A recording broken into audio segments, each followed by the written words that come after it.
Hello everyone and welcome to another very nice game from round 8 of this year's Norway chess. Alireza Firouzja versus Hikaru Nakamura. Hikaru of course would very much like to win to catch up to Magnus Carlsen, but their classical game ended in a draw and now we go into Armageddon.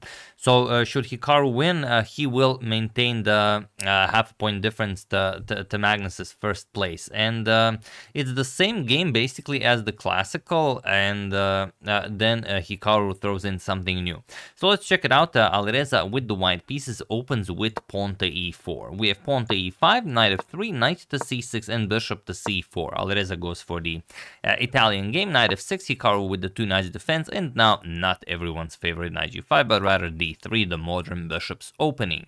Usually bishop to e7 and bishop to c5 are considered main moves, but Hikaru goes for h3. It's the third most popular continuation, but still a serious attempt. We have pawn to c3, bishop to c5, and pawn to b4. Going after the bishop here, bishop back to e7, and queen to b3, just putting pressure on f7, much like you would in an Evans gambit. We have castles kingside by Hikaru, pawn to a4, and pawn to d6. We have castles and knight to b8, preparing to play pawn to c6, pawn to a5, and go after this advanced structure that Hikaru has on the queen side. And there is a game with this exact same setup, and it's actually from the FIDE World Cup last year. Pregnano had it against Fabiano Caruana. Their game ended in a draw, but in the game, knight b to d2 was played. Here, queen to a2 was played, and it is now, as of move 10, that we have a completely new game. Well, not really, because they already played this in the classical before Armageddon, but you know, for all intents and purposes of the database, it is a completely new game. But yeah, this got me thinking about the FIDE World Cup last year. Prague really had an amazing run. He defeated Arjun in the quarterfinals. Then he defeated Fabiano Caruana in the semifinals, and then met Magnus Carlsen in the finals, but he lost to Magnus. But yeah, incredible run by Prague. So okay, pawn to a5, challenging the structure here, pawn to b5, and pawn to c6. That's why the knight moved back, so you could advance the pawn.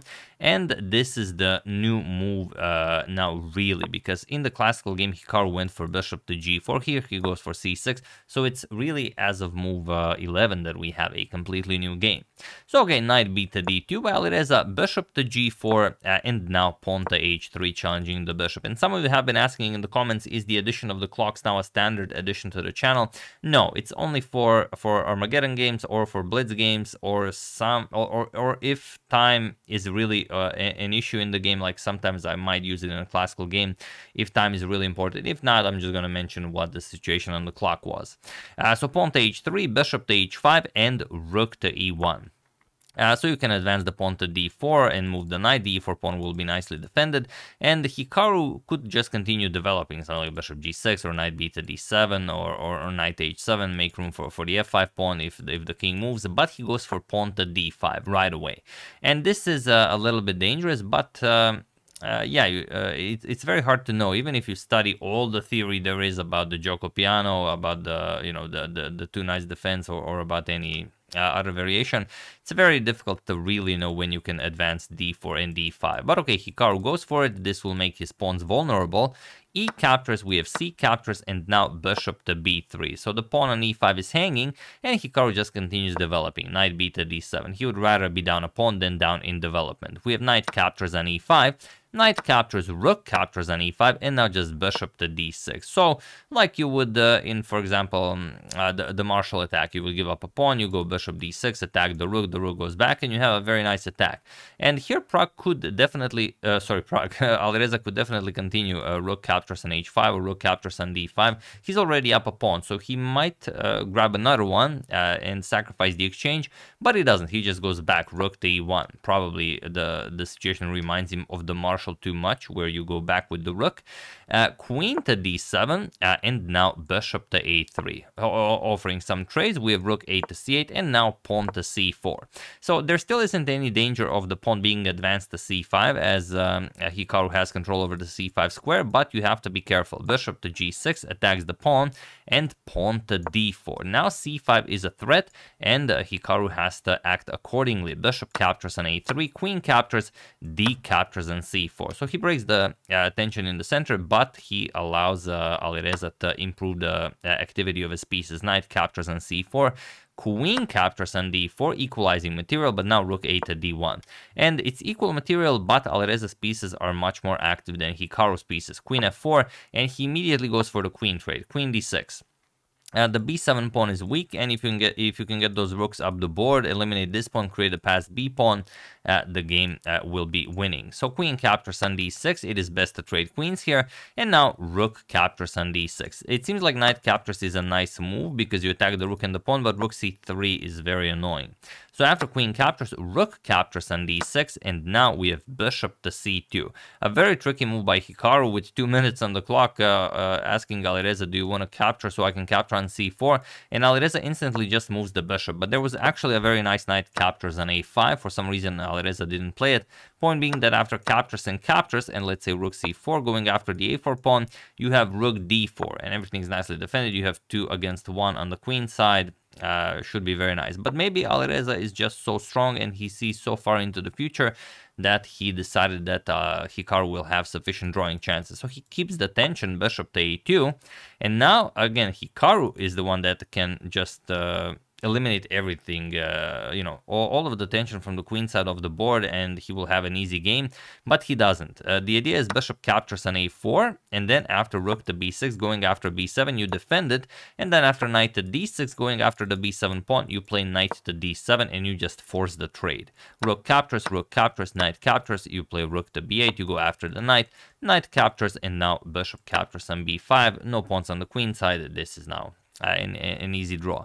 But Hikaru went for knight to e4, and now we have rook to d7, going after the b7 pawn, knight to c5, attacking the rook and defending the pawn, and now rook d to e7. Knight to d3, going after the rook on e1, and now rook 1 to e3. Rook to e1 is actually winning, but it's Armageddon. Of course, players have to play really quickly. Knight to b4 now attacks the bishop, and knight to d6 attacks the b7 pawn, the rook, and the f7 pawn. And here we have rook c to d8. Knight captures on a2, although it looks like a very nice move.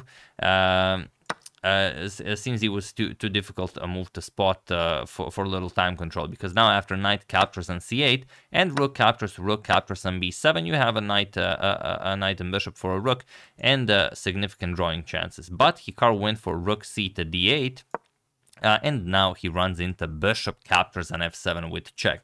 This was likely a blunder by Hikaru, or maybe he missed one move that Alireza found that you guys will also have a chance at finding. Rook captures on f7, knight captures on f7, and now rook to d1 with check, king to h2, and now knight to d5. With the beautiful fork, we reach the position from the thumbnail, and now there is only one move winning for Alireza, most likely the one that Hikaru missed, so feel free to pause the video and win the game for Alireza while I give you a couple of seconds.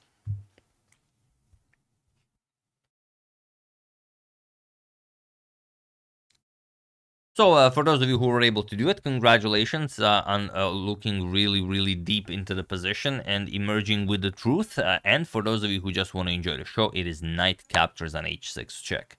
That's the move that wins, and that's the move that Alireza played. Point being that you have to capture the knight. If you go, let's say, king f8, rook e8 is checkmate, also rook to f7 is checkmate.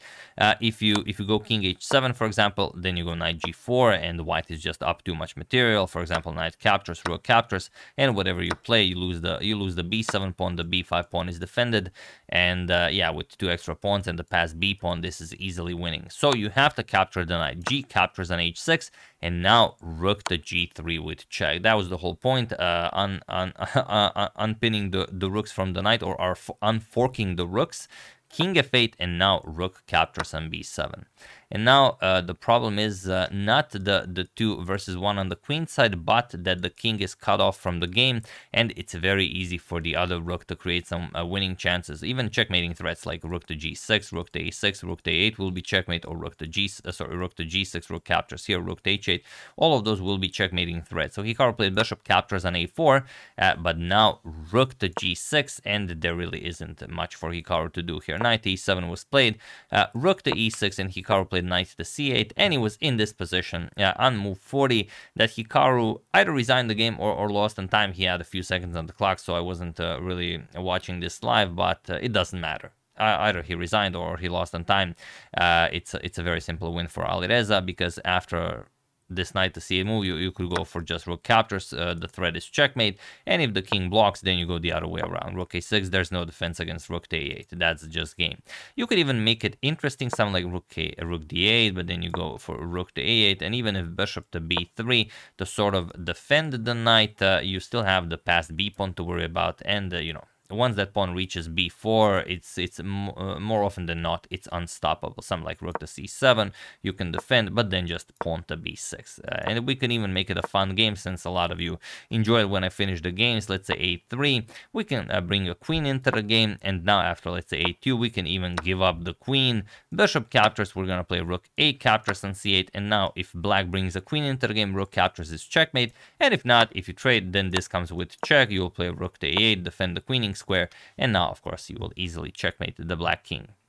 So yeah, very nicely done by Alireza, taking down Hikaru Nakamura, and that means these are the standings now after 8 rounds have been played. A tough blow for Hikaru, as he was trailing Magnus Carlsen by half a point. Now it's 1 full point. So Magnus Carlsen leading the tournament 14.5, Hikaru 13.5, Prague 12, Alireza 11, Fabiano Caruana 9, and Ding Liren 4.5 points. And yeah, someone mentioned in the comments that, yeah, whenever Magnus loses a game like he did to Prague in the first half of the tournament, everyone's like, Magnus should retire, Magnus should retire, Magnus is the worst.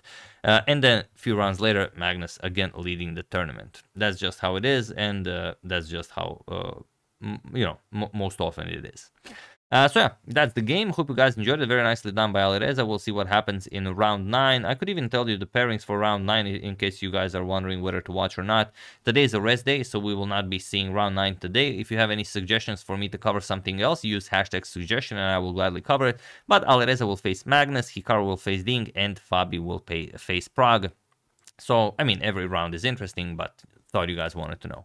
So yeah, that's the game. Hope you enjoyed it. I would like to thank Richard Nickerson, Ivan Sterling, Michael Bowers, Eric Lee, and Timothy Larkin for your contribution to my channel. Thank you a lot. I really appreciate it. As usual, you can check 2 of my previous videos here. Thank you all for watching, and I will see you soon, continuing to check up on your wonderful suggestions and whatever else happens in the chess world. So thank you all. I will see you soon, and have an excellent rest of your day.